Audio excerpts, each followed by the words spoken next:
सुन लो दोस्तों, स्वागत है आप सभी का एडवाराम भाई। मेरा नाम मोहित गिरी गोस्वामी। देखो, आज के इस लेक्चर से अपन अपने यूनिट 4 स्टार्ट भी कर रहे हैं भैया, बड़े अच्छी तरीके से पढ़ेंगे। तो आज सबसे पहला टॉपिक मैंने आपके लिए लेकर आया हूँ आपका पॉलीमर एंड पॉलीमराइजेशन। ठीक है,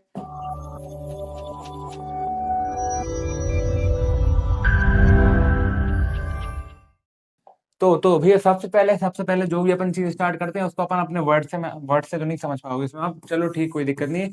पॉलीमर सबसे पहले आपको समझाता हूँ पॉलीमर क्या होता है। अब बहुत सिंपल एग्जांपल है अपना। मान लो ये आपकी भैया एक मोती है ये भैया मोती है। अब इस आप मोती का क्या करोगे, बहुत सारे मोती, बहुत सारे आपस में मोती जोड़ जोड़ के इसकी आप भैया पूरी एक मोती की क्या करते हो, माला बना लेते हो, है ना। मोती की आपने माला बना ली है ना। सोने के मोती नहीं ले पाओगे, इतने सारे बहुत महंगा चल रहा है, ठीक है भैया, ले भी सकते हो है ना। तो ये आपने क्या किया आपने एक मोती से बहुत सारी माला, मतलब बहुत सारी मोती जोड़ के एक माला आपने पूरी बना ली है ना। तो ये जो आपका मोती मोती था, इसको मैंने केमिस्ट्री की भाषा में बोल दिया कि ये भैया क्या है, मोनोमर है। मोनोमर है मतलब मोनो का मतलब होता है कि ये संख्या में सिर्फ एक ही है ना। तो ये मेरा क्या कहलाया, मोनोमर। अब मैंने भी इतने सारे मैंने मोती एक साथ जोड़ दिए है ना। तो इसको मैं क्या कह दूंगा, पॉलीमर। पॉलीमर कह दूंगा, मतलब केमिस्ट्री की भाषा में क्या कह दूंगा कि ये संख्या में एक नहीं है, बहुत सारे आपस में जुड़े हुए हैं ना। अब मान लो केमिस्ट्री मेरे पास कोई भी कंपाउंड होता है। मान लो कोई भी मेरा एक कंपाउंड है, वो अगर सिर्फ संख्या में एक है तो उसको मैं कह देता हूँ मोनोमर, ठीक है। मोनोमर, ठीक है। अब मान लो मेरा यही कंपाउंड एन टाइम्स आपस में जुड़ा हुआ है, एन टाइम्स आपस में जुड़ा हुआ है, एन टाइम्स मतलब कितनी भी बार। तो इस पूरे कंपाउंड को मैं कह देता हूँ पॉलीमर, ठीक है, पॉलीमर।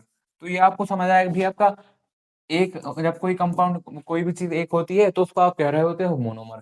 बट वो भी बहुत सारी आपस में ही जुड़ जाती है तो उसको आप क्या कहते हो भैया, पॉलीमर, है ना। अब मोनोमर से जो पॉलीमर बनाने की प्रोसेस जो आपने बीच में की, तो इसी को आप क्या कह देते हो भैया, मोनोमर से पॉलीमर बनाने की प्रोसेस को ये आप कह देते हो पॉलीमराइजेशन, ठीक है। तो ये आपको क्लियर हुआ है भैया, आपका पॉलीमर क्या होता है और पॉलीमराइजेशन क्या होता है, ठीक है। अब इसकी अपन डेफिनेशन समझ लेते हैं, ज्यादा बड़ा लेक्चर आज का होगा नहीं, ताकि क्या है, अभी इंट्रोडक्शन ही है, आप इंट्रोडक्शन में ही घबरा जाओगे तो चैप्टर कैसे पढ़ोगे पूरा, है ना। Polymer is a very small molecule. क्या बोल रहा है कि जो भी अपना पॉलीमर होता है, स्मॉल मॉलिक्यूल होता है, macro molecule form by the repeated joining of many small units called monomer. कैसे फॉर्म होता है, इसमें बहुत सारे रिपीटेड यूनिट फॉर्म, मतलब एक साथ जोड़ते हैं। और रिपीटेड यूनिट क्या होती है, मोनोमर। मतलब एक मोनोमर है, उसको अपन ने रिपीट कर दिया, फिर रिपीट कर दिया, फिर रिपीट कर दिया। तो ये क्या होता है, मैक्रोमोलिक्यूल होता है, जिनको अपन बहुत सारी छोटी छोटी यूनिट्स को आपस में रिपीट करके ज्वाइन करके बनाते हैं ना। These monomers are link together by covalent bonds. अब मान लो ये एक मेरा मोनोमर था भैया, ये एक मोनोमर था, इसको अपन कोवेलेंट बॉन्ड के थ्रू लिंक करते हैं ना। अब ये कोवेलेंट बॉन्ड क्या होता है भैया, कार्बन हाइड्रोजन बॉन्ड के साथ, समझ लो, है ना। तो इससे अपन लिंक करते हैं ना। Polymers have high molecular weight. हाँ, अब जो अपना भैया पॉलीमर है, अभी इसमें कितने सारे कंपाउंड जुड़े हैं, कितने सारे कंपाउंड जुड़े हैं भाई। एक कंपाउंड, ये क्या होता है, एक तो सेम कंपाउंड होते हैं ना। और क्या होता है, ये अपने क्या होते हैं भैया, मान लो ये कंपाउंड है, ये है, तो हर एक का मॉलिक्यूलर वेट होगा, सेम ही होगा लगभग। अब इतने सारे एक साथ जुड़े जाएंगे तो उसको क्या होगा, मॉलिक्यूलर वेट भी ज्यादा हो जाएगा। तो वही बोल रहा है, polymers have high molecular weight. हाँ, दे कैन बी नेचुरल और सिंथेटिक। अब ये बता रहे कि पॉलीमर दो टाइप के हो सकते हैं भैया, नेचुरल भी हो सकते हैं या फिर सिंथेटिक भी हो सकते हैं ना। नेचुरल का एग्जांपल क्या भी है, रबर, स्टार्च और प्रोटीन। तो ये आपका क्या भी है, तो एक हाँ, आपका वो है एग्जांपल किसका, नेचुरल पॉलीमर्स का, है ना। और सिंथेटिक का क्या भी है, पॉली पॉली इथाइलिन, है ना, पॉलीइथाइलिन या फिर प्लास्टिक, है ना, या फिर नायलॉन या फिर पीवीसी, इसके एग्जांपल है नेचुरल और सिंथेटिक के। तो ये आपको क्लियर है भैया कि आपका पॉलीमर क्या होता है ना। तो चलिए दोस्तों, आशा करता हूं ये लेक्चर्स आपको काफी अच्छे लग रहे होंगे। ये जो बैच आप देख रहे हो, ये सब्जेक्ट आप पढ़ रहे हो, ये एब्सोल्युटली आपके लिए फ्री है यूट्यूब पर।